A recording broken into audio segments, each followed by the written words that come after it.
વાસુદેવયા શ્રી કૃષ્ણ ગોવિંદ હરે મુરારી ઓમ પ્રભુ કે હું તમને બતાવીશ. સમગ્ર વ્રજવાસીઓને કહી દીધા, જે જે દહીં દૂધની મટકી હોય સાથે લઈ લો, જે સામગ્રીઓ હોય બધી સાથે લઈ લો. અને બીજા દિવસે પ્રભુ બડે નન કો વાગે દે ગિરધર શ્રી ગોવર્ધન પૂજન આવત. અને પ્રભુ બધા જ વ્રજવાસીઓને લઈ અને ગિરિરાજજીનું પૂજન કરવા ચાલે. માનસી ગંગામાંથી જલ મંગાવ્યું છે, દોરી ગાયનું દૂધ લીધું છે, આવ્યા છે ગિરિરાજજીના મુખારવિંદની સન્મુખ. પ્રભુ બતાવવા લાગ્યા, સૌથી પહેલા માનસી ગંગાના જળથી સ્નાન કરાવો.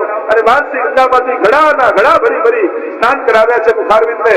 દોરી ગાયનું દૂધ મંગાવ્યું. અને હવે તો વ્રજવાસીઓને કહ્યું, જેની પાસે જે દૂધ દહીં આદિ હોય બધા જ ગિરિરાજ બાવાનો અભિષેક કરાવો. ગોર્ધન પૂજા થઈ રહી છે, અંગવસ્ત્ર કરાવ્યા, ધોતી ઉમરણા ધર્યા છે. અને હવે કહ્યું, જે કાંઈ પણ સામગ્રી હોય બધું ગિરિરાજજીને સમર્પિત કર્યું. અને છાબડાની ઉપર છાબડા, છાબડાની ઉપર છાબડા, અને અન્નનો તો કૂટ પર્વત થઈ ગયો. 5 શિખર કરવામાં આવ્યા. પ્રભુએ કહ્યું હતું વ્રજવાસીઓને, કરે ઇન્દ્રનો યજ્ઞ કરશો તો અગ્નિમાં ઉઠવું પડશે અને અગ્નિ દ્વારા જશે. આ ગોવર્ધન યજ્ઞ કરશો તો આ ગોવર્ધન દેવતા તમારી સામે તમારા આંખની આગળ પોતે છાપ ઉપાડીને મુખમાં પધરાવશે. પરિક્રમા કરી છે, ભોગ આવી રહ્યા છે, તેરો પૂર્યો અને જુએ તો બધી સામગ્રી એમને. ब्रजवासियों कहने लगे, अरे लालन तूने तो कही थी ये प्रकट होके आरोगे को, सब सामग्री योही के योही पड़ी है. प्रभु ने कही अभी आरोगे को मैं विनती तो कर लूं. प्रभु આવ્યા નિકટ, બે હાથ જોડીને કહ્યું, અરે ગિરિરાજ બાબા, આ વ્રજવાસીઓની સામગ્રી પ્રેમથી ધરી છે, આ પ્રેમ પૂર્વક આરોગો. અને સૈલોસ્મી કહીને 1000 હાથવાળા ગિરિરાજજી થયા. એક એક છાપ ઉપાડીને મુખમાં બદલાવા લાગ્યા. देखो री हरि भोजन खा. अरे व्रजवासी कहने लगे, अरे देखो देखो हरि भोजन खा, परमात्मा खुद आरोग रहे हैं. अरे व्रजवासियों ने एम કહ્યું કે આ તો અમારા માટે કંઈ બચવા નહીં દે. એક એક કુલ્લડ ઉચકીને ભાગ્યા. અરે ગિરિરાજ બાબાએ હાથ લાંબો કર્યો, મને ધરી છે તો હું આરોગી. કુલ્લડ પકડ્યો ને મુખમાં ઉડેડ્યો. એક એક છાપ પકડીને મુખમાં પધરાવતા જાય.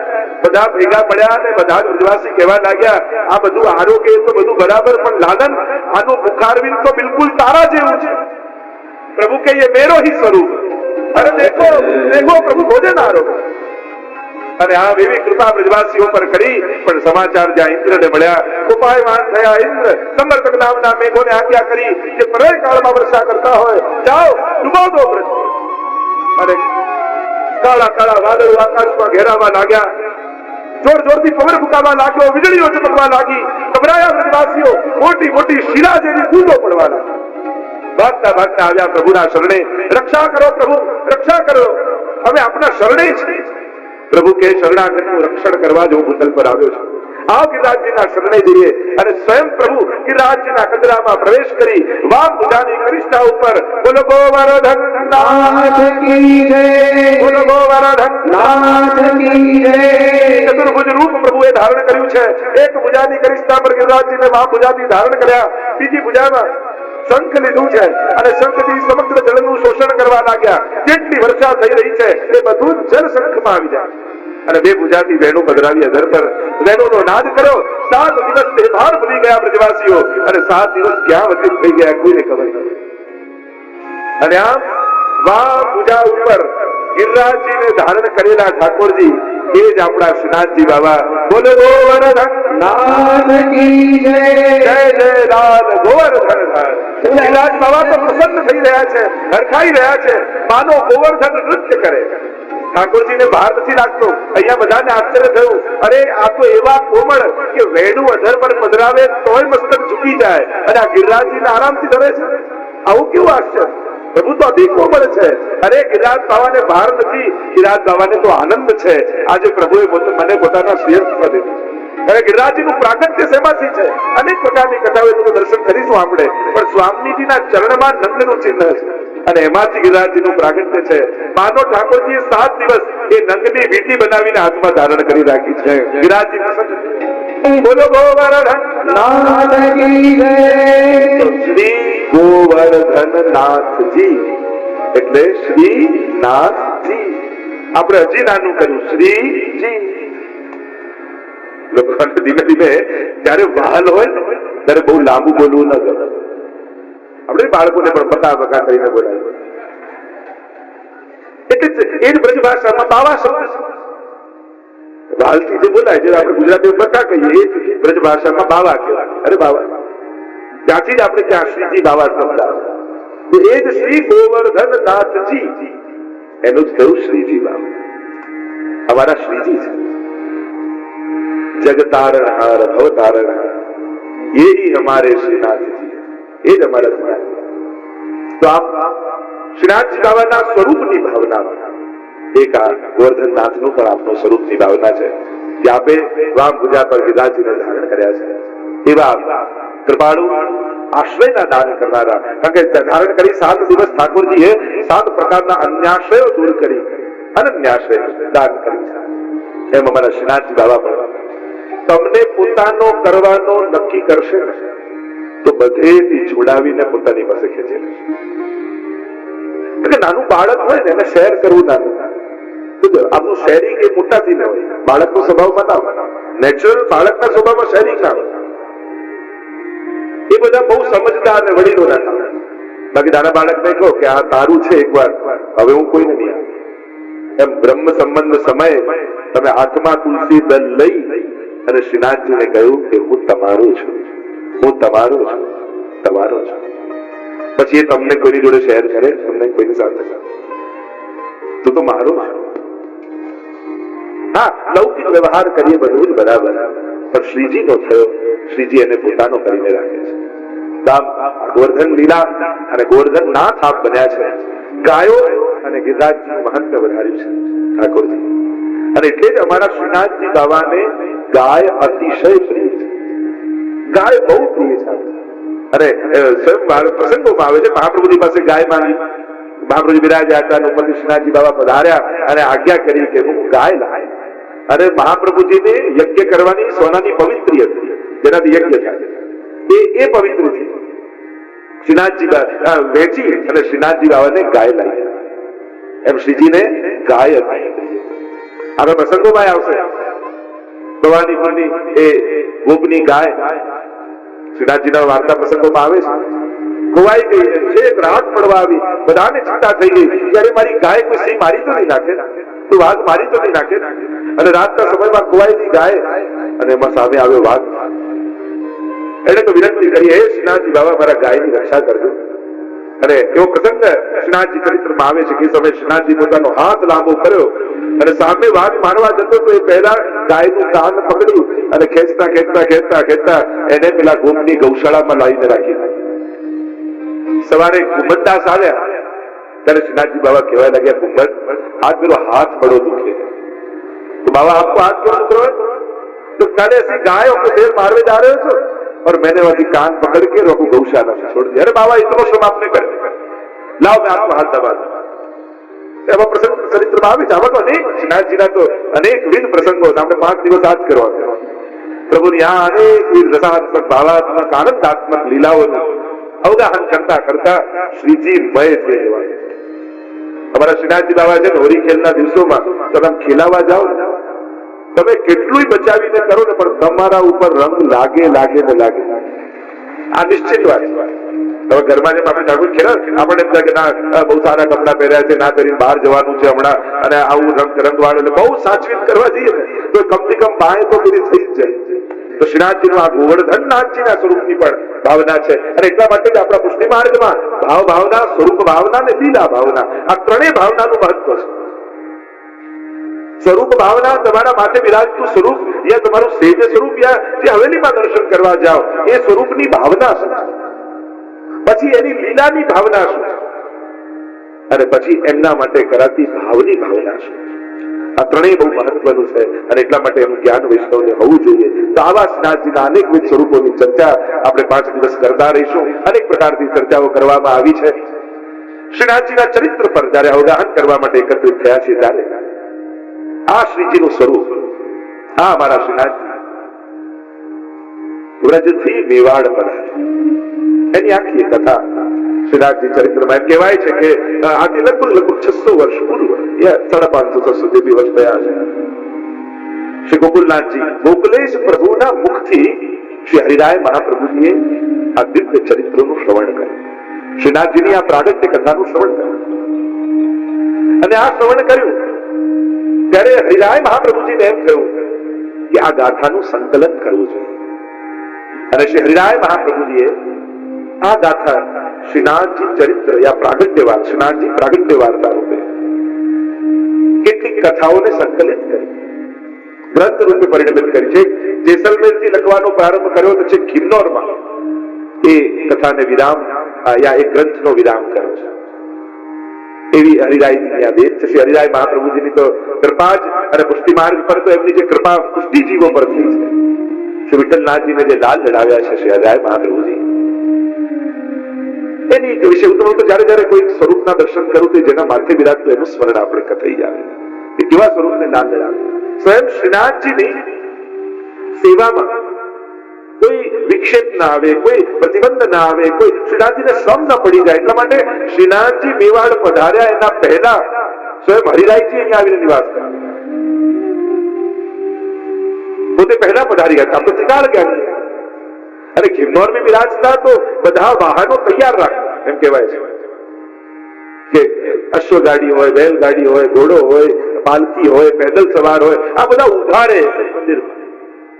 કારણ શ્રીનાથજીને અહીંયા કોઈ પણ શ્રમ પડે યા સેવામાં કોઈ ચૂક થાય તો શ્રીનાથજી બાવા હરિરાયજીને આજ્ઞા અને તુરંત હરિરાય મહાપ્રભુજી કોઈને મોકલતા સંદેશો પહોંચાડતા. અને એ સમયના વિરાજમાન બિલકાત ત્યાં સેવામાં સાવધાન. અને એકવાર એવું થયું, એવા પ્રસંગોમાં આવે છે કે અદસરમાં પેડો બિછાવવાનો રહી ગયો અને શ્રીનાથજી બાબાએ જણાવ્યું, તુરંત હરિરાયજી પધાર્યા અને સમાચાર આપ્યા. એવા અનેક પ્રસંગો શ્રીનાથજી સાથે શ્રી હરિરાય મહાપ્રભુજીના, કારણ કે હરિરાય મહાપ્રભુજીની ઉત્તર અવસ્થા અને એ સમય અહીંયા શ્રીનાથજી બાબા પધાર્યા છે. તો કે વ્રજથી અહીંયા પધાર્યા. અનેક અનેક કથાઓ, અનેક વર્ષોની ગાથાઓ એમાં સંકલિત છે. શ્રીનાથજીના પ્રાગટ્યની ગાથાનું જો દર્શન કરીએ, સારસ્વત કલ્પ એથી એ પૂર્વ ગોલોક ધામની કથામાં જવું મળે. ગર્ગ સંહિતામાં ગિરિરાજ ખંડમાં ગોલોક ધામની આ દિવ્ય લીલાનું વર્ણન છે. ગર્ગજી જે ભગવાનના પુરોહિત હતા, જેમણે પ્રભુનું નામકરણ કર્યું, ભાગવતજીમાંની કથા આવે છે, એમણે ગર્ગ સંહિતા લખા. અને આ વ્રજમાં યમુનાજી, ગિરિરાજજી, આ વ્રજમંડલ એમાં થયેલી પ્રભુની અનેકવિધ લીલાઓ એનું વર્ણન ગર્ગ સંહિતામાં છે. મને તો વૈષ્ણવ એકવાર ગર્ગ સંહિતા જરૂર વાંચી. સુંદર છે, સુંદર પ્રસંગો છે. યમુનાજીનું પ્રાગટ્ય ગોલોક ધામમાં કઈ રીતે થયું, ગિરિરાજજીનું પ્રાગટ્ય કઈ રીતે થયું, એનું બધું જ વર્ણન ગર્ગ સંહિતામાં છે. તો શ્રીનાથજીના પ્રાગટ્યની ગાથા ગાતા પહેલા ગિરિરાજજીના પ્રાગટ્યની ગાથા ગાવી પડે, જેમાંથી શ્રીજીનું પ્રાગટ્ય છે. બહુલાશ્વ રાજા અને ત્યાં ચર્ચા થઈ છે. કથા કહેતા ત્યાં કહેવામાં આવ્યું ગિરિરાજ ખંડમાં એકવાર ઠાકોરજી અને સ્વામીજી નિકુંજમાં વિહાર કરી રહ્યા હતા. અને વિહાર કરતા કરતા સ્વામીજીએ સહજ મનમાં મનોરથ કર્યો. અને મનોરથ કરતા પ્રભુને કહ્યું કે નાથ, આ સુંદર લીલા વિચકલી છે, અનેક ગોપીજનો કુંજ નિકુંજો છે, પણ હજી પણ મને કઈ કમી લાગે છે. પ્રભુ કોઈક એવું સ્થાન નિર્મિત કરો કે જ્યાં સુંદર સુંદર કંદરાઓ હોય, સુંદર ઝરણાઓ રહેતા હોય, કંદમૂળો ઉગતા હોય, એવી ગહન સઘન કંદરાઓ હોય જ્યાં એકાંતિક વિહાર થઈ શકે. અને જ્યાં સ્વામીજીના મનમાં આવો મનોરથ થયો, એ જ સમયે ઠાકોરજીના હૃદયમાંથી તેજ પુંજ નીકળ્યું, પ્રકાશમય 100 યોજન ઉપર ગયો. અને ત્યારે ઠાકોરજી એના ઉપર હાથ રાખ્યો અને તેજ પુંજને રોક્યું. અને તેજ પુંજ પર્વત આકારે ગોલોક ધામમાં પ્રગટિત થયું. 100 શિખર એના હતા, એટલે ગોલોક ધામમાં એનું નામ પડ્યું શતશૃંગ. 100 શિખર. આ ગિરિરાજ બાવાનું પ્રાગટ્ય ગોલોક ધામ. કથા આગળ ચાલે છે. રાસ કરતા કરતા પ્રભુના મુખમાં ઉદાસી આવી. સ્વામીજીએ કહ્યું કે પ્રભુ, રાસમાં આપ ઉદાસ કેમ છો? ઠાકોરજીએ કહ્યું, મને લીલાથી જે વિખૂટા પડ્યા છે મારા જીવો, જે ભૂતલ પર ગયા છે, મને એમનો વિરહ થઈ રહ્યો છે. મને એમની યાદ આવી રહી છે કે ફરી ક્યારે લીલામાં પ્રાપ્ત થશે, કોણ એમને લીલામાં લાવશે? એમના વગર મને રાસમાં આનંદ આવતો નથી, મારો રાસ એમના વગર અધૂરો છે. અને ત્યારે પ્રભુએ કહ્યું કે હું પોતે ભૂતલ પર જાઉં અને ભૂતલમાં રહેલા જીવોને આ રાસનો આનંદ આપું, જે અખંડ રાસ લીલામાં ચાલે છે. અને પ્રભુએ જ્યાં જવાનો એક મનોરથ કર્યો, સ્વામીજીએ કહ્યું આપ પધારો એના પહેલા આપનું પરિકર ભૂતલ પર પધારે. સ્વામીજી પધાર્યા, શ્રી यमुनाजी पधार्या. देह कारण श्री यमुने प्रथम आई, देह के चित जीव के चित्त की वृत्ति सब जान के ताते अति आतुर जूथा. श्री यमुनाजी પહેલા પધાર્યા, શ્રી ગિરિરાજ બાબા પધાર્યા. એટલે જ આપણે ત્યાં કહેવાય કે આપણું વ્રજમંડળ છે, આ વૃંદાવન આ બધું પૃથ્વીનો ભાગ નથી, આ બધું પ્રગટ ગોલોક ધામમાંથી પૃથ્વી પર આવ્યું. અને ત્યાં સુધી એટલે કહ્યું વરાહ પુરાણ આદિમાં કે જ્યારે પ્રલય થઈ જાય અને આખી પૃથ્વીનો નાશ થાય ત્યારે પણ વ્રજમંડળ ડૂબતું નથી, કારણ કે પૃથ્વીનો ભાગ ગોલોક ધામથી પ્રભુ પ્રગટ આ બધા તત્વોને ભૂતલ પર લાવે છે. આ બધાના આદિદૈવિક સ્વરૂપ છે અને આખું વ્રજમંડળ ભૂતલ પર પધારે છે, જેનું વર્ણન સ્વયં ગોપાલદાસે ત્યાં વલ્લભાખ્યાનમાં ગોલોક ધામમાં વર્ણન જે કર્યું એ સ્થળો ભૂતલ પર પ્રગટ રૂપે બધા જ પડે. ત્યાં સરિતા ચાવીકર મણિગણ ઉભય બંધ સોપાન કબલ ઉદ નાના અતિ સુંદર મધુર કરે ત્યાં સાંઈજી પ્રભુ ચરણની વિશેષ કૃપા જ્યારે ગોપાલદાસ પર થઈ ત્યારે ભૂતલ પર બેઠા બેઠા પ્રગટ ગોલોક ધામના દર્શન અને આ સમય આ ગોલોક ધામ અને ગોલોક ધામની ભીતર બિરાજતું નિકુંજ, એમાં પણ કેટલાય પ્રકારની કુંજોના છે, એમાં થતી આ રહસ્યમય આનંદાત્મક લીલા, આ લીલા લીલા પરિકર સાથે પ્રભુ ભૂતલ પર એ જ વૈભવ. એટલે એવો પ્રસંગ આવે છે જયારે અકબર બાદશાહ તાનસેનને લઈ એમના ગુરુ હરિદાસ સ્વામીને મળવા આવ્યા ત્યારે એમ કહેવાય છે ઇતિહાસમાં કે ત્યારે બહુ પ્રસન્ન થયા એમનું સાંભળી. શું આપું કે આ યમુનાજીનો ઘાટ છે ને રત્નોથી મળી છે. પેલા તો રત્નો લઈને આવ્યા એક પગથિયું ના છે. કહ્યું કે હવે જઈને જો, અને જોયું તો આટલા મોટા શિલા જેવા રત્નોથી આખો જટિત ઘાટ અકબર બાદશાહને દેખાય. કહ્યું કે તારું કઈ સામર્થ્ય નથી, વ્રજની ભૂમિ એ તો લીલાની ભૂમિ છે, એ તો અલૌકિક ભૂમિ છે, આવા દર્શન કરાવે.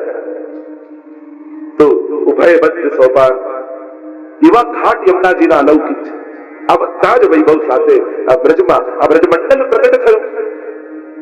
અને બ્રજમંડળ પ્રગટ થયું તો યમુનાજી પધાર્યા, બ્રજભક્તો પધાર્યા, ગિરિરાજજી પધાર્યા. ગિરિરાજજીની ગાથામાં એવું વર્ણન આવે છે કે ગિરિરાજજીનું પ્રાગટ્ય સાલમલ દ્વીપમાં થયું દ્રૌણના પુત્ર રૂપે. દ્રૌણના 3 પુત્ર થયા, કાંતાનાથ પર્વત, ચરણાદ્રી પર્વત અને ગોવર્ધન. 3 ભાઈ. કાંતાનાથ પર્વત જે આપણે ચિત્રકૂટમાં જઈએ એની પરિક્રમા થાય, ભગવાન રામે ત્યાં ચાતુર્માસ આદિ કર્યા, મહાપ્રભુજીના બેઠકજી છે. ચરણાદ્રી પર્વત તો આપણા ગુસાઈજીની પ્રાગટ્યની ભૂમિ. કહેવાય છે કે વામન ભગવાનના ચરણ ચિહ્ન આ ચરણાદ્રી પર્વત પર છે, એટલે એનું નામ ચરણાદ્રી છે. આ પોષ મધ્યાને નવમે શ્રીનાથજી અક્કાજી ઉર ઉપનેવ આનંદ જે શ્રીનાથ ગુસાઈજીનું પ્રાગટ્ય સ્થળ. અને ત્રીજું આ ગોવર્ધન. પુલત્સ મુનિ, સંક્ષિપ્તમાં જો એક કથા કહું તો પુલત્સ મુનિ પરિભ્રમણ કરતા કરતા પૃથ્વીનું આવ્યા છે દ્રોણ ને ત્યાં મુકામ કર્યો છે. દ્રષ્ટિ પડી આ ગોવર્ધન. મનમાં થયું કે આ ગોવર્ધનને કાશી લઈ જાઉં અને ત્યાં એની કંદરાઓમાં બેસીને મહાદેવજીનું ધ્યાન કરું. નક્કી કર્યું ને જઈને વિનંતી કરી. પુલત્સ મુનિએ દ્રોણને કે તમારા આ પુત્રને મારે લઈ જવો છે. કહ્યું કે જો એ જવા તૈયાર હોય તો મને કોઈ વાંધો નથી. આવ્યા ગોવર્ધન પાસે વિનંતી કરી છે કે મને મનમાં મનોરથ છે કે તને લઈ જવું કાશીમાં અને ત્યાં તારી કંદરાઓમાં બેસીને મહાદેવજીનું ધ્યાન કરું. ગિરિરાજજી પ્રગટ તો થયા તો બ્રજમાં જવા માટે, પણ અવસર શોધતા હતા. જો તમારા મનમાં મનોરથ હોય ને તો ઠાકોરજી મોકાઓ આપી જ દેતા હોય, અવસરો આપી જ દેતા હોય. આપણો મનોરથ મજબૂત હોવો જોઈએ. જો ખરેખર હૃદયથી આપણને મનોરથ હોય તો ઠાકોરજી કાંઈ ને કાંઈ કરી આપણને અવસર પ્રદાન કરે છે. અને એટલે હું હંમેશા બહુ કથામાં પણ અને હંમેશા મનોરથ કરો ને ત્યારે પોતાની સામે જોઈને ન કરો, ઠાકોરજી સામે જોઈને કરો. કારણ કે આપણા સામર્થ્ય બહુ નાના છે. આપણે મોટું વિચારી શકતા નથી ને આપણે આવું તો કઈ મારાથી થતું હશે, પોતાને અસમર્થ માનીએ. પણ મનોરથ કરો તો ઠાકોરજીનું સામર્થ્ય જોઈને કરજો, કારણ પ્રભુ સર્વ સમર્થ હોય તતો નિશ્ચિત થતા. એને તમારા દિવસો ફેરવવામાં ક્ષણની વાર લાગતી, એને તમારા હાથે મનોરથ કરાવવો છે એવા સંજોગો ફેરવી દેશે. તમે ધાર્યું ન હોય એવો મનોરથ છે, આપણે વિચાર્યું ન હોય. આ કૃપા છે પ્રભુ. એટલે પોતાના આપણા અલ્પ સામર્થ્યને જોઈને મનોરથ નહીં કરો. જેનો મનોરથ કર્યો હોય એના સામર્થ્યને યાદ કરીને મનોરથ કરો. એટલે પ્રભુ મારો સર્વ સમર્થ છે. એ મનોરથ પૂરા કરવા માટે કાંઈક ને કાંઈક એવું કૌતુક કરે. અમે તો ઘણી વાર જો પ્રભુને મનોરથ પૂરા કરવા હોય, કર્યો કોઈ હોય, લાભ પણ લઈ જાય એવું થઈ જાય.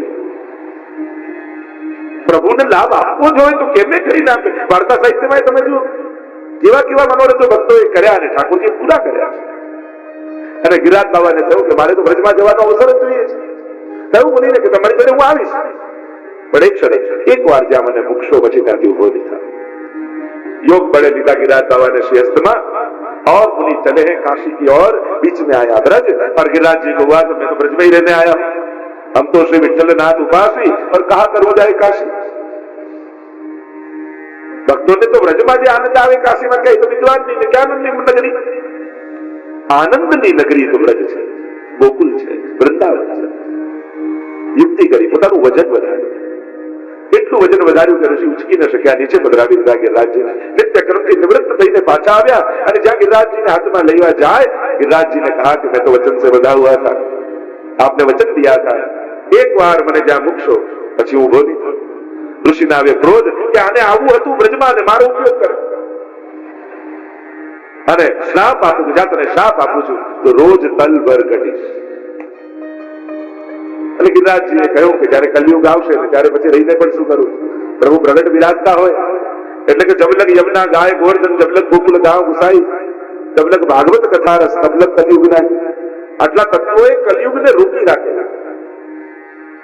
ગિરિરાજજી, યમુનાજી, મહાપ્રભુજી, ભાગવત કથા, ભગવત સેવા, આ બધા કલયુગથી બચવાના ઉપાયો છે, સ્થાનો છે. શાપ આપ્યો રોજ તલભર ઘટીશ. અને ગિરિરાજ બાબાએ આશીર્વાદ રૂપે સ્વીકારી લીધો. ઋષિ તો પધારી ગયા, ગિરિરાજજી આવી ગયા બ્રજમાં. હવે આ બ્રજમાં ગિરિરાજજીની તરેટી હોય કે ગિરિરાજજીની કતરાઓ હોય, પ્રભુએ અનેકવિધ લીલાઓ ગિરિરાજજી ઉપર કરી. ખૂબ સુખ આપ્યું ગિરિરાજજી. જે ગોલોક ધામમાં પણ સુખ નહોતું મળ્યું એ સુખ આ લીલા પરિકરને ભૂતલ પર મળ્યું. એટલે તો આપણો પુષ્ટિ માર્ગ છે ને ભૂતલનો માર્ગ છે, આકાશનો ક્યાંય કોઈ માર્ગ નથી. ભૂતલમાં જે સુખ અને આનંદ છે, એટલે કે ભક્તિ કરવાની આ 14 લોકમાં કોઈ બેસ્ટ જગ્યા હોય ને તો આ ભૂલોક છે. અહીંયા જે સુખ અને આનંદ, તમે ક્યારેક સાંભળ્યું કે વૈકુંઠમાં યા ગોલોકમાં યા સ્વર્ગમાં કોઈ માળા લઈને જાપ કરતું હોય? સ્વર્ગમાં કોઈ કરતું? ત્યાં તો ભોગો જ છે. અને એટલા માટે જે સુખ અને આનંદ ભૂતલ, એટલે ભાગ્યના વલ્લભ ભૂતલ. આ ભૂતલ પર મહાપ્રભુજી પધાર્યા તો ભૂતલમાં આવો સેવાનો વૈભવ પ્રગટ થયો. જે ગોલોક ધામમાં આનંદ નહોતો એવો આનંદ ભૂતલ પર મહાપ્રભુજી આપણને લાવ્યો. અબ જો ભઈ સો કબહુ ન ભઈ, એવો આનંદ આપણને આવ્યો. અરે નંદ અને યશોદાજીને પણ 11 વર્ષના 52 દિવસ જ સેવા મળી, અને તમારે ત્યાં તો 50 વર્ષથી ઠાકોરજી બિરાજે છે, 5 પેઢીઓથી બિરાજે છે. એટલે યશોદાજી કરતા અધિક સુખ મહાપ્રભુજી વૈષ્ણવને આપ્યું. એવું સૌભાગ્ય વૈષ્ણવને મળે. અને એટલા માટે પ્રભુએ ખૂબ આનંદ આપ્યો ગિરિરાજજીને, યમુનાજી. ભાગવતજીમાં તો અનેકવિધ લીલાઓ, આપણા કીર્તન સાહિત્યમાં અનેકવિધ લીલાઓ આ તક અને કરે. અને એમાં પણ ગિરિરાજજીને તો અમારા સુખદેવજીને ગોપીજનો વેણુ ગીત ગાતા ગાતા કહે, હરિદાસ વર્રે. ઠાકોરજીની બ્રજ લીલામાં અનેક હરિદાસો છે, અનેક ભક્તો છે, પણ ગિરિરાજજી તો દરેક ભક્તોમાં વર્રે છે, શ્રેષ્ઠતમ. અને તો હંમેશા હું કહેતો હું કે ગિરિરાજજીમાં જાઓ એટલે કેવલ પૂજન કરવામાં જ વ્યસ્ત નહીં થઈ જવું, એક ભગવદીય તરીકેનો એમનો આનંદ રહે, જેના રોમ રોમમાં કૃષ્ણ રસ છલકી રહ્યો છે એવા ગિરિરાજજી છે. કોઈ એક ખૂણો ગોતીને ગિરિરાજજીની પાસે બેસી અને પ્રભુના ગુણગાન કરો, જો કેવો આનંદ આવે છે. ગિરિરાજજી કેટલા પ્રસન્ન, કેવલ દૂધથી સ્નાન કરાવવાથી પ્રસન્ન થાય એવું નથી, એ તો એમની પૂજા છે. એની પ્રસન્નતા તો ભગવત ગુણગાન છે. જયારે ભગવત ગુણગાનનો અભિષેક કરો ને ત્યારે ગિરિરાજજી વધારે પ્રસન્ન થાય. એટલે એ આધિદૈવિક સ્વરૂપનો અનુભવ કરવાનો પ્રયાસ કર્યો. ભૌતિક સ્વરૂપે તો પૂજન આદિ બધો ક્રમ છે જ ને, કરવો જ જોઈએ, એના વિધાનો છે. પણ એ આધિદૈવિક સ્વરૂપનો જો આનંદ માણવો હોય તો એમની સાથે ભગવત ચર્ચા. ગિરિરાજની પરિક્રમા કરતા હો ત્યારે પણ બને તો લૌકિક ઓછું બોલવું, બને તો ભગવદ નામ લેતા લેતા જ કરવું. કારણ કે યમુનાજીના તટ ઉપર અને ગિરિરાજજીની તળેટી ઉપર તમે લૌકિક વાર્તા કરો ને તો ગિરિરાજજીના સ્મરણમાં તમે વિક્ષેપ કરી રહ્યા છો. એમને શ્રમ ક્યારે પડે? ભગવદીઓને શ્રમ ત્યારે પડે જ્યારે ભગવાન સિવાયની વાત થાય, પ્રભુ સિવાયની કોઈ ચર્ચા થાય ત્યારે એમના હૃદયમાં ખૂબ તાપ થાય, ખૂબ તાપ. આપણે તો સુવાની વાર્તા નથી આવતી વાર્તા સાહિત્યમાં, અખંડ ભગવત નામ લેતો. અહીંયા કૃષ્ણદાસે 3 વાર નામ લીધું, અષ્ટાક્ષર સ્મરણ કર્યું તો જલ પીધું. એ તો આટલા સમયથી કારણ જલ પીએ તો ભગવત નામ ના લઈ શકે. અને ભગવત નામમાં એવો રસ એમને છે કે જો હું જલ પાન કરીશ તો એટલી વાર મારા મુખમાંથી ભગવત નામ નહીં નીકળે. એને કારણે કેટલા સમયથી તરસ્યો ત્યાં છે. અને કૃષ્ણાસ નિધન આવીને જયારે ભગવત સ્મરણ કરે છે ત્યારે જલપાન. આવી આસક્તિ ભગવતી જનોને ભગવત નામમાં હોય છે. અને એમાં પણ ગિરિરાજ જેવા કોઈ ભગવતી હોય એના કર્ણમાં લૌકિક શબ્દો પડવા એ કાનમાં ખીલા જવા બરાબર, એવો શ્રમ એમને પડે છે, ખૂબ જ કષ્ટ પડે છે. અને કષ્ટ બીજી કોઈ ક્રિયાથી નહીં, ભગવાન સિવાયની વાત કરવાની. બને તો કોશિશ કરજો ગિરિરાજની પરિક્રમા કરતા હો, ગિરિરાજની તળેટીમાં હો ત્યારે બંને એટલું લૌકિક ઓછું બોલજો. એ પ્રસંગ બને તો ભગવત નામ લેજો, ખૂબ પ્રસન્ન થશે, ખૂબ તમને આશીર્વાદ આપશે ગિરિરાજ જો એમની સાથે ભગવત નું જ્ઞાન કરશો. તો ગિરિરાજજીને કેટલું